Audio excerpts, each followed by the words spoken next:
드라마에서는 야율용서가 전쟁에 참여하고 온 소배압에게 수고했다는 말을 건네면서 마치 눈물을 머금고 용서해주는 것처럼 묘사되었지만 실제 역사에서는 소배압에게 입에 담지 못할 쌍욕을 했다고 전해지고 있습니다. 또한 강감찬의 퇴직에 관한 이야기도 드라마와는 다르게 전해지고 있습니다. 당장이라도 가죽을 갈기갈기 찢어발겨 까마귀밥으로 만들고 싶다만 이놈이 내 장인이라는 사실을 두고두고 감사히 생각해라. 소배압은 자신의 딸을 야율용서의 후궁으로 시집 보냈으면서 동시에 야율용서의 여동생과 혼인을 했던 입장이었기 때문에 야율용서의 매제이자 장인이라는 매우 특이한 위치에 있었습니다.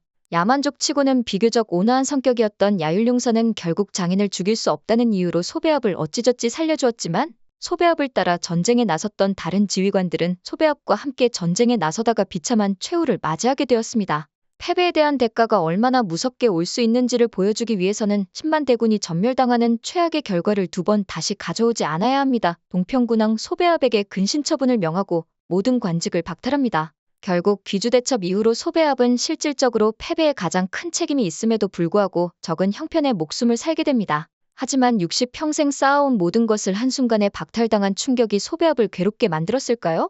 소배압은 1019년에 모든 것을 빼앗겨 근신처분을 받은 이후로 시름시름 앓다가 1023년에 비참한 최후를 맞이하게 되어 나는 한때는 나는 새도 떨어뜨린다는 명성을 거머쥐었는데 이렇게 될 줄 누가 알았겠어요? 라고 생각했습니다. 동평군왕에 만족했다면 노년이 이렇게 초라하지 않았을 텐데 하필 살아생전 마지막 전투에서 고려 최고의 명장 강감찬을 만나게 되어 소배압의 인생은 결국 실패로 기록되게 되었습니다. 그렇게 백전노장인 소배압이 세상을 떠나고 또 다시 시간이 흐르며 성군이었던 야율용서까지 세상을 떠나면서 거란족은 송과 고려 그리고 서하와의 세력균형을 이루던 도중 1125년 아골타가 건국한 금나라에 의해 끝내 멸망하고 역사의 뒤안길로 사라지게 되었습니다. 71세의 노장 강감찬 장군이 가져온 귀주대첩의 승리는 이처럼 고려와 거란의 운명을 바꿔놓았다고 볼 수 있습니다. 전쟁이 끝난 후 고려는 1231년에 몽골의 침입이 있기 전까지 대략 200년간 평화의 시대를 보냈고 반면 거란은 패배에 대한 피해가 누적되어 국군이 쇠퇴하면서 결국 멸망하게 되었습니다.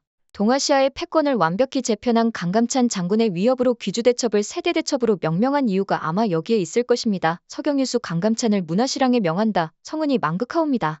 현종은 거란과의 전쟁도 승리로 마무리되었을 것이라 생각했습니다. 강감찬과 함께 더욱 번영하는 고려로 만들기 위해 강감찬을 고려의 인제로 승진시켰지만 당시 강감찬의 나이는 무려 71세였습니다. 고려시대의 성인 남성의 평균 수명이 40대 초반인 것을 감안하면 엄청난 고령이었습니다.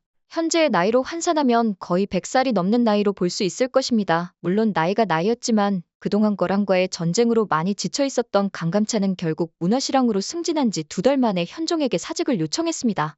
폐하, 이제 나이가 많아 죽음을 마주할 준비가 됐습니다. 이제 공직에서 물러나서 자연과 벗삼아 여생을 보내고자 합니다. 사직을 허락해 주십시오. 경의 나이가 벌써 이렇게 됐단 말인가요? 짐에게 생각할 시간을 주시오. 현종은 강감찬의 퇴직 의사를 생각하면서 심전에 들어와 깊은 고민에 잠길 수밖에 없었습니다. 강조의 정변으로 왕위에 오르고 벌써 10년이란 시간이 지났지만 늘 어려울 때마다 강감찬의 도움을 받아왔던 현종이기 때문에 현종 입장에서는 강감찬이 없는 조정을 상상할 수 없었습니다. 이때 현종의 나이가 여전히 20대에 불과했고 정신적 지주라고 할 수 있는 강감찬은 그에게 아버지나 다름없는 존재였습니다. 결국 현종은 고민에 고민을 거듭하다가 강감찬을 불러와 다음과 같이 말했습니다. 이 기나긴 전쟁에서 고려가 달콤한 승리를 맛보긴 했지만 고려의 사직에는 아직도 경의의 지혜가 필요합니다. 아니요. 정확하게 말씀드리자면 짐은 폐하에게 꼭 필요합니다. 그러므로 3달에 한 번씩이라도 폐하의 얼굴을 비춰드릴 수 없겠습니다. 강감찬은 현종의 간절한 부탁에 감동하여 몸을 바칠 줄도 모르는 모습이었습니다.